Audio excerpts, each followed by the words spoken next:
Guys, welcome to our debut on Aviation with Captain VMI. And I'm here with a senior captain, and he has been a mentor to me, and I'm so glad to have him here. Hey, pleasure to be here, Matthias. Yes, and Captain is a British Nigerian pilot, visionary entrepreneur, and TEDx speaker whose life's work revolves around excellence, mentorship, and transformation. A dynamic leader with a passion for aviation, he has become one of Africa's most respected voices in flight training, pilot development, and aviation consultancy. At the age of 18, Captain Zino earned his private pilot license and became Nigeria's youngest ever commercial pilot at 19. A dual-rated pilot on both airlines and helicopters. He holds EASA, FAA, and ICAO licenses, with several thousand flight hours accumulated across continents. Driven by a mission to shape the next generation of aviators, he founded Zino Aviation, an innovative aviation agency that provides pilot mentorship, flight trainings, aviation consultancy, pilot assessment, logistic management, and both online and in-person aviation courses. Through Zeno Aviation, he has guided thousands of aspiring pilots and collaborated with airlines, governments, and educational institutions across Africa and beyond. Beyond aviation, Captain Zeno is also a sought after speaker and mentor, known for his ability to inspire transformation and personal growth. His TEDx talks and leadership session blends faith, discipline, and purpose, encouraging individuals to overcome limitation and soar to their highest potential. Captain Zeno continues to impact lives by combining his passion in innovation with a deep commitment to mentorship and leadership, helping individuals and organizations reach new heights of excellence. It's so warm to have you here, Captain Hey, Zeno. pleasure, man. Good to see you again, bro. Yes. So, you've been flying for so many years. What made you go from being a pilot to starting Zeno Aviation? So first of all, hey, man, pleasure to be here. I really love what you're doing. Matthias and I will actually go way back. We've known each other quite some time now. Now, obviously, like you said, I found, I run my company's innovation now. But obviously, I flew for a number of years. So I think that was one of the things that really helped me to make the decision to actually do what it is I do now. Because in total, like you mentioned when you were introducing me, I have an FAA license, EASA license, NCA license. I've been to over 7 different flight schools, 4 for planes, 3 for helicopters. And when that entire process was going, because a lot of people are like, you've been to 7. Why 7? Why not just like 4 or not even 4? Why not just 1 or 2? Now, obviously, I've done planes and helicopters, but as you're aware, Matthias, flight schools are really notorious for scamming people. Yes. Those people, they get scammed, they get deceived, because there's just so much money that's involved in the process, right? Like you're talking 50, 60, 70, $80,000. So a lot of people want to capitalize on people's, ignorance to take advantage of them to take their money. And that's what happened with me. I've been lied to by flight schools, I've been deceived, I've been threatened, all kinds of crazy stuff. So I'd have to keep on leaving and going to another one. So I told myself that when I become a pilot, I'm going to found a company, Zino Aviation, and that company is going to help other aspiring pilots so they don't have to make the same mistakes that I made or the same common mistakes that many other people are making. And so I founded this company to help people, to guide them, to mentor them, to take them from A to Z, so that at any single point in time they have access to that information. Because like I've seen people spend over $100,000 on training they could have done for $40,000. They just didn't know. I've seen people spend like 4 years on training they could have done in 10 months. They didn't know. I've seen people do 23 exams when all they have to do is 3 exams, but they just didn't know because there was no one there to help them, to guide them, to mentor them. So I was like, you know what? I'm going to found this company to be able to do that, to enable people to have someone that they can go to. Because as you're aware, pilots were very difficult to access. Like either we're flying or when we're down, we're like tired. Some people, pilots, are really proud. And so I realized that, man, a lot of people didn't have somebody that was, approachable, accessible, had their time. So now that I do this full time, I've helped hundreds, I'm saying thousands of aspiring pilots from across the world. And that was one reason that made me do that. I'd say a second reason that made me kind of make the jump was because beyond what I do, obviously you know this, but beyond what I do, in terms of aviation, there are loads of other stuff I do. So I am a businessman. Like I have that mind. A lot of pilots fly for the entire career, and that's perfectly fine. There's nothing wrong with that, right? But for someone like me, I was kind of felt that I was kind of called to more.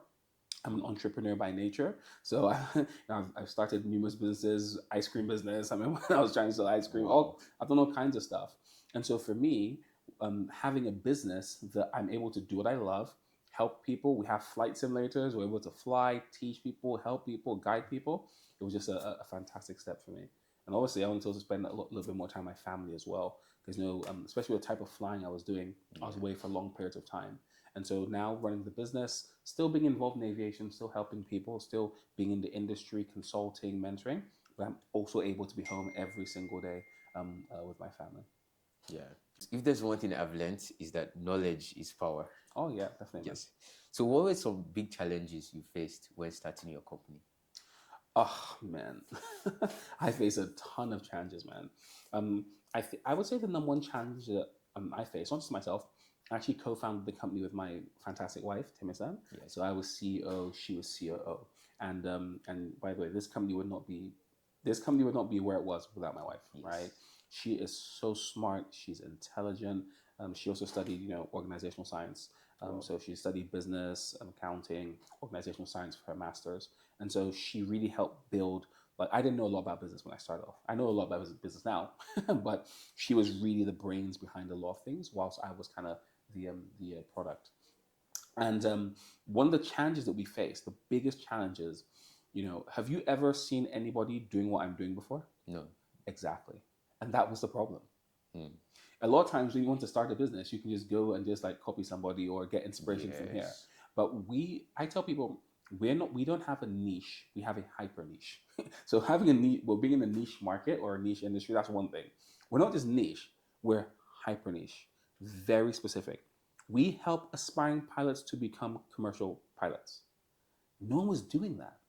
And so as a result, didn't have anyone we can model our systems over or to go and emulate. So we had to learn everything from scratch, right? And as with that, you can imagine it's trial and error, but it's mostly the error, right? You're doing all the trialing is that a real word? I don't know. You're doing all the trials, right? And there's just so much error after error. You have to figure out what works, what doesn't work. You don't even understand your market. You need to Yes. like understand your target market, Yes. understand what works, what doesn't work. I remember one time I was fully convinced, right, that like every single person, like I was like, you know what, let us do this course, right? On how to become a commercial pilot, the A to Z. We'll make it like 30 modules, 40 modules, and we'll just let you do the course. And so, and my wife, in addition to all the fantastic stuff she does, she's also really big on media, right? And so she does a lot of filming and editing, and she's amazing at that, right?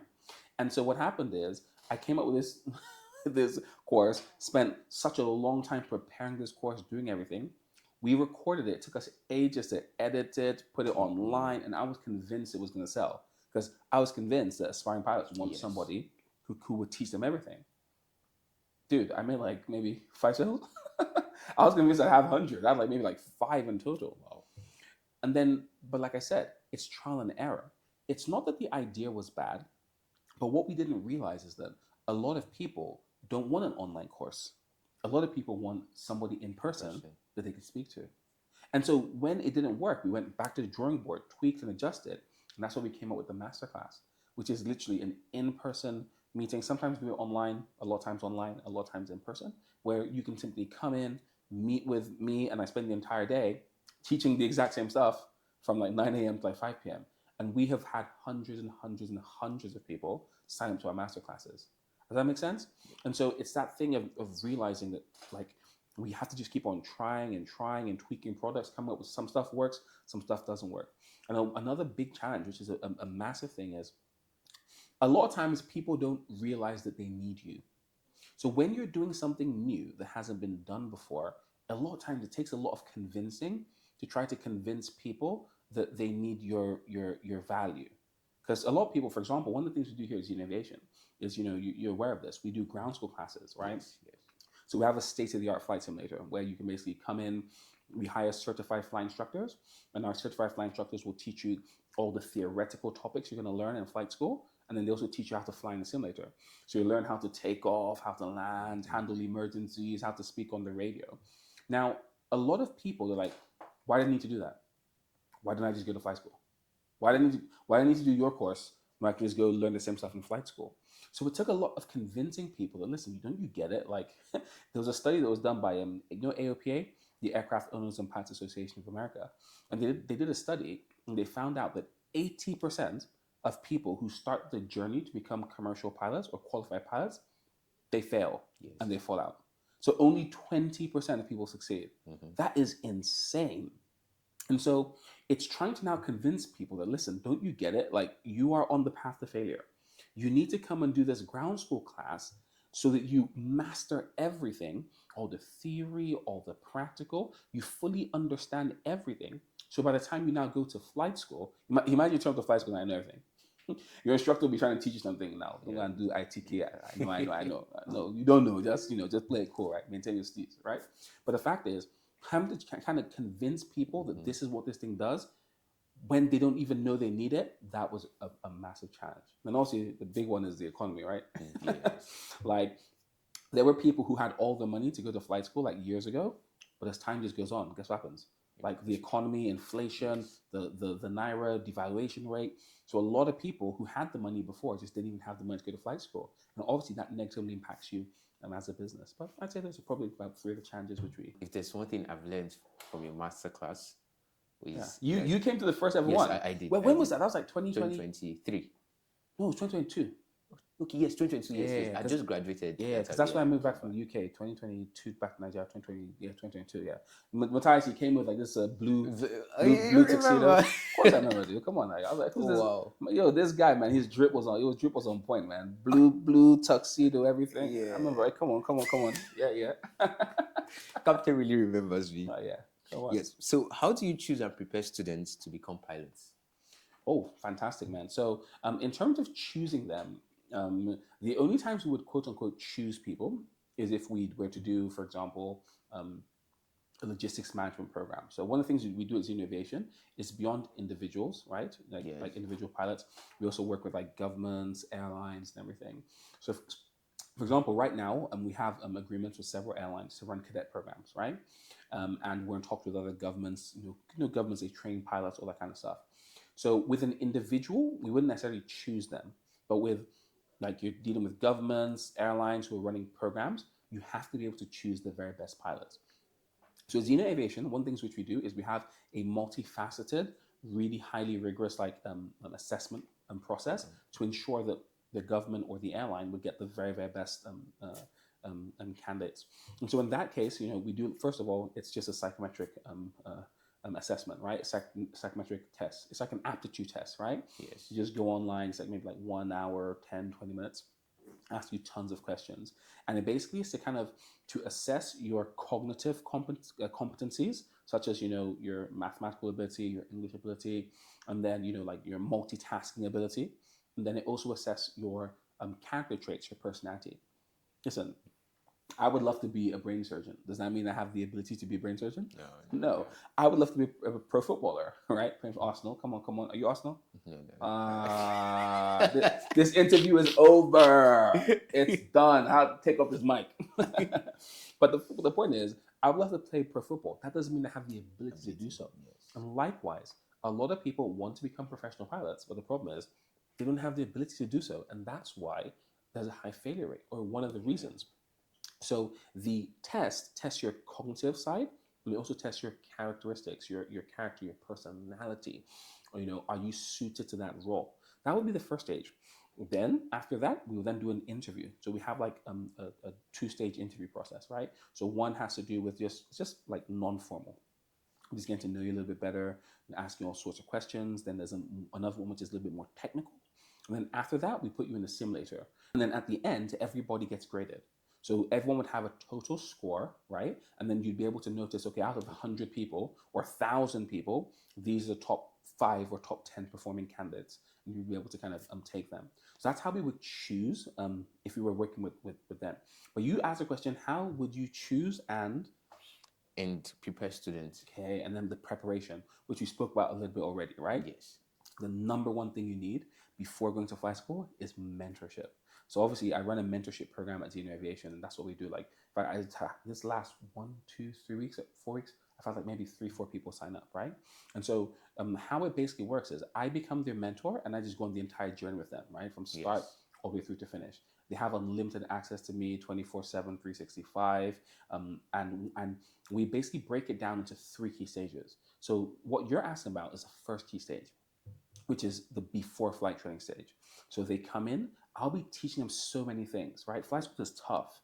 And so I prepare them by teaching them about how tough flight school is so that by the time they get there, they're fully prepared. Yes. And then they have unlimited access to our flight simulator and our instructors.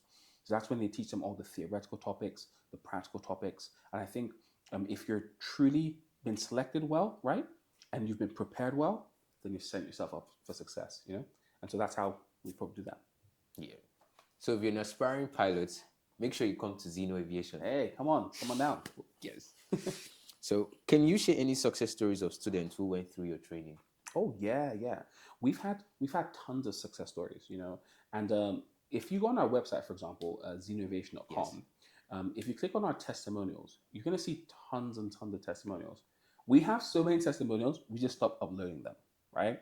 We stopped putting them up, we stopped uploading them. A guy literally had helped him get a job recently at a very large company here in Nigeria, and he literally just sent me a testimonial like a few days ago. So I'll tell you a few. So, for example, there's one guy called Paul. He's on my mentor program. You know how I was telling you about the whole, what's the word? How you can fully prepare Yes. before you go to flight school. So this guy spent a good maybe 4 to 5 months preparing with us here in Lagos, Nigeria. Because remember, on the mentor program, you have unlimited access to the simulator, right? So he was coming in all the time, doing classes with our instructor. Really fantastic guy. Hey, shout out Paul. Come on. Right? Paul went to flight school. He finished 6 out of his 8 theoretical exams for the PPL in 1 week. Wow. In 1 week. That's something that usually takes people months to do. He did it in 1 week. And when he now started to fly, by the time he only had 4 flight hours, he was already on exercise 12. This is insane. That takes people like months to do. But guess what? He'd already done it. He'd already come in, he'd already done the training. So by the time he got to South Africa, which is where one of our partner flight schools is, it was significantly easier. In fact, one of his testimonials on our website. We've helped people get jobs as well. My mentor program helped numerous people get jobs. So I'll never forget, there were these 2 guys, because we ran this unemployment boot camp. That was, I think, maybe like, I can't remember how long ago that was, right? And because I have a passion to help people get jobs. And you may or may not be aware, but in Nigeria, there are tons and tons and tons of unemployed pilots. Oh. You don't know? No, I thought it was outside. Oh, no, dude. In Nigeria, there are loads of unemployed pilots. But here's the thing. It's not because there are no jobs. It's because they don't know how to get the jobs. So, for example, let me pause on this story. I'll give you another story. Well, remind me to come back to the story of these guys, right? So I digress a bit. I remember years ago, I flew from Abuja and landed in Mina Airport, right? I was in my pilot uniform, and a baggage handler came up to me, and he tapped me, and he was like, "Oh, please, can you talk to me?" I was like, "Okay, no problem." He was like, "Oh, am I a pilot?" I was like, "Yeah, of course I'm a pilot." He goes, "Okay, yeah, me too. I'm a pilot too." I was like, "What?" Wow. And guy's name was Yusuf, and this guy, right, like he just looked like he really had it. I was like, "What do you mean? What happened?" He goes, I finished from NCAT Zaria, no job. I've been unemployed for like 5 years. I was like, "What? You've been unemployed for 5 years?" He goes, "Yes, there are no jobs." I was like, "Okay, have you applied to Aero, Dana?" I said, "Yes. I've applied to them. I've applied to this. I've applied to them. There are no jobs. There are no jobs in this country." I was like, "Okay, how about the private jet companies?" I was like, "What do you mean? Private jet companies?" I was like, "What private jet companies?" So wait, have you applied to ANAP Jets? He was like, "ANAP Jets? Who are they?" I was like, "Okay, you applied to Gyro Air? Gyro Air. Who are they?" I was like, "Okay, have you applied to Azico Air? Who are they? Nest Oil? Who are they? Caviton? Who are they?" I started to list tons. Jazz Aviation, who are they? ExecuJet, who are they? I listed like 10 to 15 potential places he could get a job. He didn't even know they existed. Wow. He didn't even know they existed. And so the issue is not that there are no jobs. It's there are so many people becoming pilots, but they don't have access to knowledge. They don't have access to this. They don't have access to information. And do you know why? Because they don't have a mentor. And so the purpose of the mentorship program is not just to prepare you so you don't fail in school or just to support you. It's to ensure that your journey actually becomes successful. That's why when you ask me about success stories, the people who sign up, they become successful. Yes. Because you cannot underestimate the importance of not just mentorship. No, not anyone can be a mentor. That doesn't mean you're a good mentor. A good mentor is accessible. A good mentor is understandable. Yes. They can be reached. They are empathetic. They're cool. They have connections. Like it's not just you could say right now I'm a mentor. You can say I'm a mentor. Not anybody can say I'm a mentor, but it's like, do you have access to all of these particular things, right? And so the reason which I'm mentioning this is because that was just a case study, so you can see. Now back to the success stories. So these two guys, I ran this unemployment boot camp just to kind of help these guys out and everything. And I remember it was two of them that came, Yomi and Umar. Both of them have been out of flight school for 4 to 5 years. They went to the same flight school, unemployed. One of them had a fixed wing license, a helicopter's license, and a Boeing 737 NG type rating, unemployed. Wow. And so I told him, I said, listen, dude, right? Sign up to my mentorship program, and I'm going to see what I can do to kind of help you and assist you and all that kind of stuff. They signed up. They had job offers within weeks. Wow. And so what I'm saying, I'm not trying to sell my mentorship program. Yeah. I'm trying to explain that if you don't understand the dynamics of how things work in this industry and in Nigeria, you may not be able to have a successful story at the end of the day. Like that guy, who knows? If he had known all of these airlines, he might have applied to these airlines. He may have got a job. Am I making sense? And so we had success stories with those guys. They got jobs. Hey, Abdul Malik, Joseph. Just check out our website. I don't have the time to bore you with all the success stories, right? But this is what we live for. I remember one of them helped him get a job and everything. He ended up flying for Green Africa, and he sent me a video of himself flying, right? And I'll never forget. Like, I nearly cried, man. I was like, wow. Like, to know that I have played my part on that journey to helping a young aspiring pilot fulfill his dream. That's what we live for, man. That's why we do what it is that we do here. The power of a good mentor. I'm telling you, man, really, really important. Yes. How do you think pilot training will change in the future with new technologies? Oof, fantastic question, man. So the first thing that I tell people is this: you know how the whole AI is increasing? Like AI is going to affect every single industry, irrespective of whatever. Everything and every person will be affected by AI. So first and foremost, I would say before I even answer your question, because it's kind of linked, which is a lot of people are like, oh, what should I do? What job should I become? This is the time to become a pilot right now, because every other industry, an AI is going to come for your job.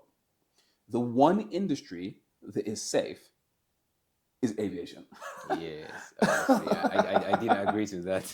I'm going to ask you a question. Would you enter a plane with no pilots? No, I wouldn't. I wouldn't. Would you? Would you? You in the camera, would you? Of course not. Especially in Nigeria, come on. Honestly. We too they fear, or like, bruh. No, But honestly. so it's safe. So whilst AI is taking everybody else's job, anybody who's smart will realize I need to do this. Now a lot of people say it's a lie. Eventually the technologies will be so good. It's not about the technologies being good. It's about what happens if something goes wrong. So okay, so there's no pilots, and God forbid a terrorist hacks the plane through the network and now has a plane at the control of their fingertips. So there always will have to be somebody who will be able to be there to rectify a situation. And that's, in my opinion, at least for the next maybe 30, 40 years, at least, maybe in 50 years, no problem, right? When all the people who they fear have all died off, right? Maybe that then. But realistically, it's safe. So now, your question about technologies, right? And, with the advancement of technologies, how will that affect pilot training? I think it's going to affect it in many different ways. And in fact, even here at Zino Aviation, we've already started to implement some of these things already. So one of the things which we have is, I told you about the ground school program which we run, and where you get access to our instructors. They teach you all the theory, all that kind of stuff. So in addition to the individual subjects you get taught by a physical instructor, we have an LMS, which is our learning management system. And that learning management system, it has like videos on it, textbooks, all that kind of stuff. But we've recently integrated an AI instructor. Wow. Yes. So as you're basically studying, you can be asking the AI questions. Oh man, I don't really understand this thing about the flaps. It'll talk to you. You can talk to it, or you just talk back to you. So we have already realized what the future is looking for. and we've already started to work at Zino Aviation in terms of getting, AI agents to be able to be teaching. So I think the future is going to look like a lot of high quality AI instructors to be able to be teaching. I also think with the advancement of technology, you're going to have a lot more augmented reality. So a lot of people don't know the difference between like virtual reality and augmented reality. It's kind of complicated, but in a simple term, VR is like, you put on like a headset, right? And it's just virtual, right? You can't really touch anything. But augmented reality is kind of like a combination between the two. So you can kind of have a cockpit, but you can also have like a VR headset. So you're still touching stuff, and it's like a mixture between both of those two things. And I think we're going to see a lot more of that now, because the amazing thing now is with simulators. Obviously, we have a simulator here. We actually have got a couple now, right? I'm at Zino Aviation. We're going to eventually start to see that you'll be able to be flying, pressing the buttons, the switches, but with the headset, you'll be able to experience a lot more realistic scenarios, changing weather, right? A lot more AI infused situations that just enhance that realism. And I actually think eventually you're going to get to a point where people are not even going to have to even fly anymore. I think, or not necessarily not fly anymore, but a significant amount of the training will be so realistic that it will significantly just reduce the prices. So, for example, right now, if you want to go do like a type rating where they train you how to fly a specific type of aircraft, or if you want to go and do what's this thing called, OPC. So we airline pilots and commercial pilots, every 6 months they send us to the simulator to undergo training, right? In the simulator. Now, if you conduct your training in a simulator that's called a level D simulator, it's level D, which is just, I don't know, it's just insane, right? It is so realistic that in your logbook, that counts as real flight time. Wow. So any time I fly the level D simulator, when I log it, you're not logging a simulator time. It's real time. I think that, but then again, those simulators are expensive, right? Really expensive to access, really expensive to buy. Like if I wanted to buy a level D simulator right now, I'd pay like $12 million, brand new, right? It just depends on the aircraft type, etc. So that's really expensive, and that's really just for airline people. I think that with the advancement in AI, technology, everything, it's simply economies of scale, right? And basic economics. I think that as all these things are increasing and as technology is increasing, the price of everything is going to end up falling because more and more people are going to be involved in this. And as the prices fall, eventually, I believe that we'll be able to embrace this level of technology and sophistication at a general aviation level. So, in other words, flight schools would now be able to have level D kind of equipment that's so realistic.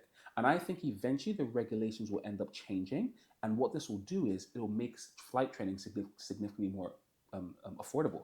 Because right now, who has $50,000 to go spend? Who has $100,000 to go spend? Yes. But what now happens when a lot of that can be done in a simulator? And it's legally the exact same thing as if you're flying in real life. I think the prices will fall and it'll make things a lot more affordable, right? What else do I see? Augmented, and also just AI, general AI. I think we're going to get to a point where, imagine because I remember doing flight training. One thing people have to realize about instructors is instructors don't know everything, right? Yes. And instructors are human beings. They will forget stuff. They'll be distracted. So what usually happens is when you're in flight school, you're going to go for a class, right, to go fly. Your instructor will do what's called a brief, right? So he or she will basically brief you. So they'll brief you, okay, this is the exercise we're going to do. We're going to do this. You get in the plane and you fly. When you come back, they will debrief you. Oh, you could have done your steep turns a bit better, but you were holding the control too tight. You could have done this a bit better, but this is what was happening here. So they will debrief you. But here's the thing, they forget stuff, right? They forget stuff. Sometimes they're not even paying attention to certain things. Like they're human beings at the end of the day. I think we're going to see, with the rise in AI, digital debriefs. So imagine you have like one or two aircrafts, or so one or two what's it called, cameras in the cockpit that are paying attention to everything, seeing everything. I think what's going to happen is eventually when you land, like just like press enter and like you made this mistake, you could have done this, you could have handled this, your turns were too steep. It will be so accurate, and you know what? That sounds like a good idea. Maybe I should do it. Give me a high five. Just gave me an idea, man. Yeah, let's go do it. Delete that part. Delete that part. Before they go steal my idea. I'm joking, right? But the point is, I think that's what's going to happen. Yes. And eventually, pilot training levels will increase so much that this will be embraced globally, and then you're going to have less crashes. You're going to have less, because don't forget, this won't just be just for what's called general aviation or becoming a pilot. Imagine having digital debriefs in those simulator sessions every 6 months that the airline pilots go. It's the same thing. We go, they give us stuff, then the instructor will be the one to debrief us. What happens when you have the AI cameras that are now the ones that are basically doing the debrief for you? I think it's really going to help a lot. So I think that's what the future looks like. That's an amazing future I look forward to. What advice do you have for young aspiring pilots? Oh, the advice I have for young aspiring pilots is at Zino Aviation, we have our motto, right? And our motto is stop dreaming, start flying. Yes. And what happens is a lot of people, they say it's my dream. We get hundreds of inquiries. I was checking, I think it was like maybe, was it day for yesterday I checked? In one day, we had like maybe 40, 50 inquiries. In one day. Wow. And a lot of these guys, they always say one key thing. It's my dream to fly. It's my dream to fly. We call people, hey, it's my dream to fly. They email us, it's my dream to fly. Yo, you need to stop dreaming and start flying. Make it happen. Right now, I have somebody who is the oldest person on my mentor program is 55 years old.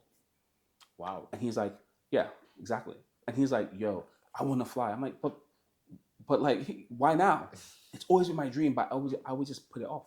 And so what happens is, a lot of people, for different reasons, whether it's just life happens, all this kind of stuff, you're just putting it off and you're putting it off and you're putting it off. And you're one day you're gonna wake up and you're 55. You're gonna be like, let me go do it. Now, hey, shout out to this guy, right? At least he's doing it, right? Now, to be an airline pilot, he has like another 10 years left because retirement age is 65. But to be an instructor or whatever, he can continue still even into his old age to be doing that, right?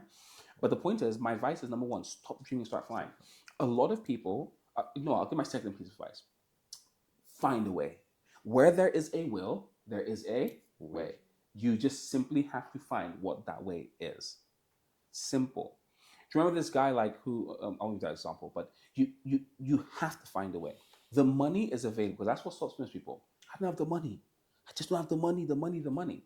It's because, which will take me to my third piece of advice, think outside the box. So stop dreaming, start flying. Find a way. Think outside the box. And what do I mean by think outside the box? When it comes to funding your training, for example, everybody is always thinking of the direct route. And that's why they always say, I don't have the money. No, because you're thinking of a direct route. You're thinking, I don't know anybody. No. It's not about who you know. It's who do I know who knows. So I'll give you an example. Let's say, Matthias, you're trying to look for funding to fund your flight training. And you don't have anyone, you don't know anybody, right? And you're like, I don't know anyone that can give me $60,000. I don't know anybody. Yeah, but here's the thing. You know me. You have no idea who I know. You have no idea the amount of people in my phone in different industries, from governments to aviation to whatever. So it's never about who do I know. It's about who do I know who knows.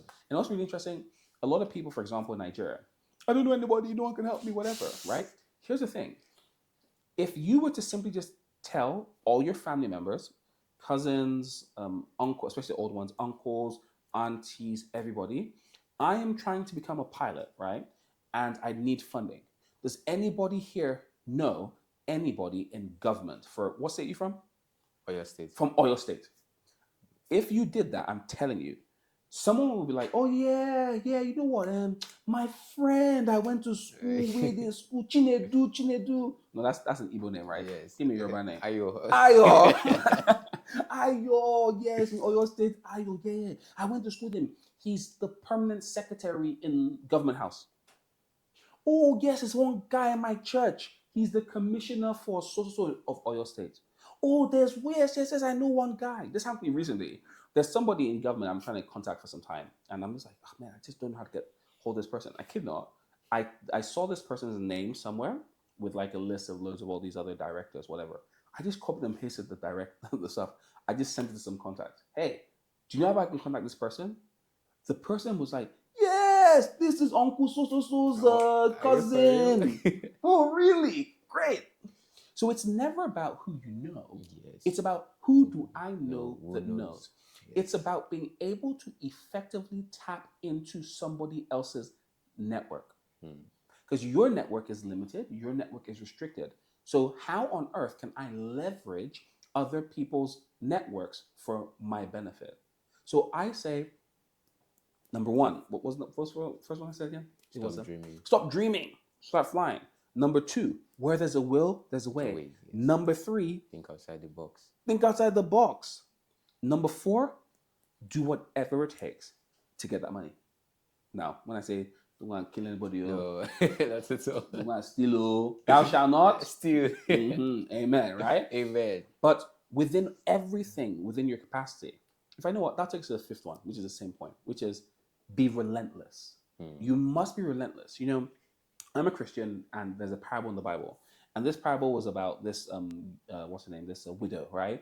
And she kept on, going to this judge saying, "Give me justice, give me justice, give me justice," and the judge was just ignoring her. And it's like, "Give me justice, give me justice, give me justice," and the judge was just ignoring her.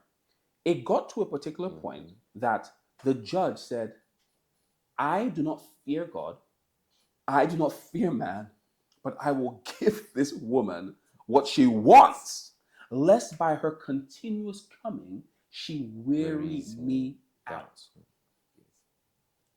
Now, obviously, in context, Jesus was talking about how you're supposed to keep on praying. Hey, that's another piece of advice. Keep on praying, right?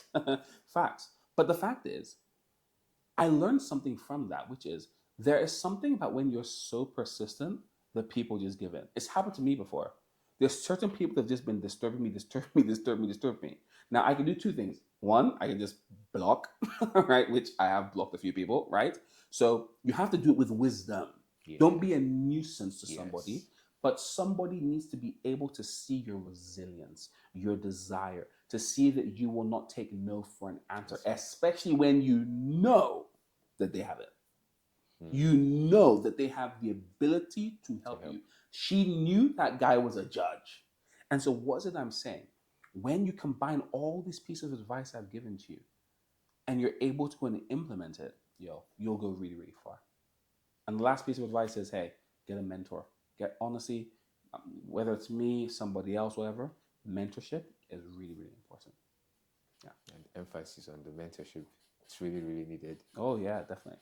And by the way, Captain is also a pastor at Steadfast Church. Yes, I am. Steadfast Church. I pastor a church called Steadfast Church. It's based in Ikoyi, Lagos. If you guys want to come, you're more than free to swing by and come meet us in Ikoyi. Yes. And you would enjoy service there. Oh, yeah. So my last question, are there any new projects or plans for Zino Aviation in the near future? You're going to get all the info what we're doing, right? Yeah, we got quite a few things. So Zino Aviation, I say a lot of times, we're a revolutionary company. I'm somebody that I see problems and I love to solve problems. And there are tons of problems. And so Zino Aviation right now, we're working on numerous projects. One is simulators. So for example, here in, you have to understand, in the Western world, there's a general aviation community. So I can just go to an airport, rent a plane, go fly. Yes. Here in Nigeria, we don't have that ability. We have 1 or 2 flight schools, or 2, 3 flight schools. That's pretty much it. And they're training people with those aircrafts. Yes. So flying is not really accessible. And so what we're doing at Zino Aviation is we're trying to make aviation accessible. We have a vision, right? And it's the 4 A's. It's to make aviation accessible to all in Africa. I'm a big believer in this continent. Yes. I'm a big believer in this nation. I am a patriot. I love this country. Everyone is trying to jackpot. I came back. What's it called in Yoruba? Jackpot da. It's not jackpot da. I'm not Yoruba, right? So you come back. I love this country. I want to live here. I don't want to die somewhere else. I love this country with all my heart. I'm a big believer. And I always tell people, if everyone's trying to jackpot, then who on earth is going to build the country? Yes. It's a developing country. It's a developing continent, which means, and one of the things I want to do is to make aviation accessible to everybody. Anybody should be able to fly an aircraft. Anybody should be able to fly a flight simulator. So the first step to do that is to bring in flight simulators. As innovation, I don't want to say everything we're doing right now, but we are on a mission to bring in flight simulators into the country. Anybody from the public or a school or whatever Yes. should be able to get their hands on our simulators, whatever, and to fly. So we're definitely doing that. We want to build a simulator center, right? So imagine you can come in and then, whoa, there's a 737 sim, there's an Embraer 145 sim, there Wow. is an HR 72 600 sim, Yes. or there is an Airbus A320 sim. So our goal is eventually to build a simulator center in the entire of Nigeria that anybody from the public, airlines, absolutely any single person can literally come and utilize and use our simulators, right? We're also working on AI projects, so I'm really big on AI. I'm a huge artificial intelligence fan. When done responsibly, right? Because Yes. the AI spectrum is just so big that Mm-hmm. there are the crazy people who want to take over the world, and then there are those who just want to just use it to be able to help people and everything. I think I'm more the moderate side of the spectrum. Um, we have a lot of AI projects planned, as I mentioned to you earlier. We've already started integrating artificial intelligence into our training systems, and I believe that in the future there's going to be a lot of AI. I don't want to say everything, but there's going to be a Yes. lot of Yes. AI things coming. And then above all, we would love to own our own flight school. At Zino Aviation, obviously we recommend flight schools to people. Right, we have our partner flight schools across the world, and partner flight schools are really good, right? So we vet them, we audit them, and everything. But the thing about partner flight schools is it's never like, for example, with me, you've known me for some time, right? Yes. I have a certain standard. I have Mm-hmm. a certain standard in mentality.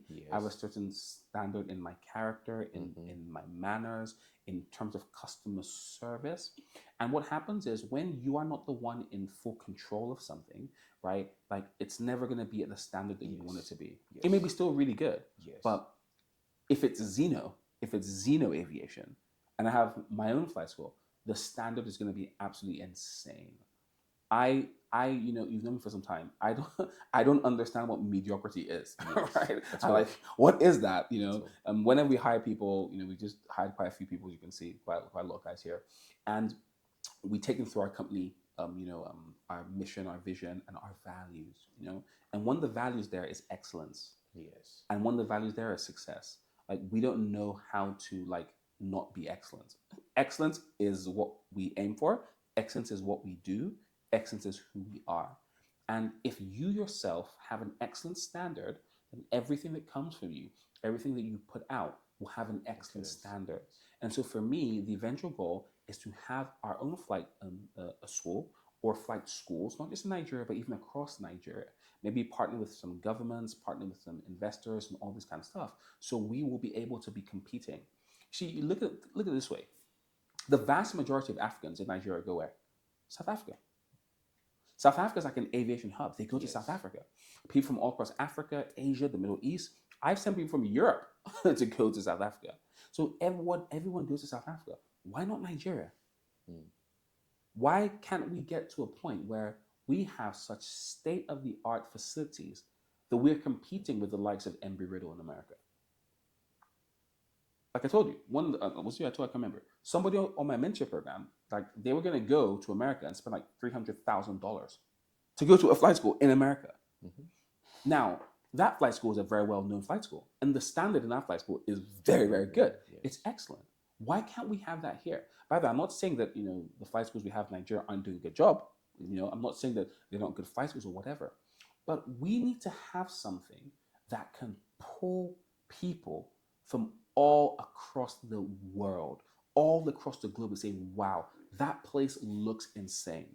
Wow, that place, I've heard so much about that place. Wow, that place's level competes with the likes of Embry Riddle, competes with the likes of Emirates Aviation Academy. I need to go to that place." And before you know it, you have people from Africa, Asia, Europe, America, no longer going to South Africa, but coming here to Nigeria. And so, what the vision is, the mission is to eventually have the Zeno Aviation Academy, whereby this now becomes a reality. Reality. And a lot of times, just looking to have the right people, the right partnerships, the right connections, the right bit of investment. But that's our long term vision. And by the grace of God, one day it will happen. Amen. Amen. Amen. It's always an amazing time with Captain, and Hey, each time I get to speak with him, I always get to learn new things.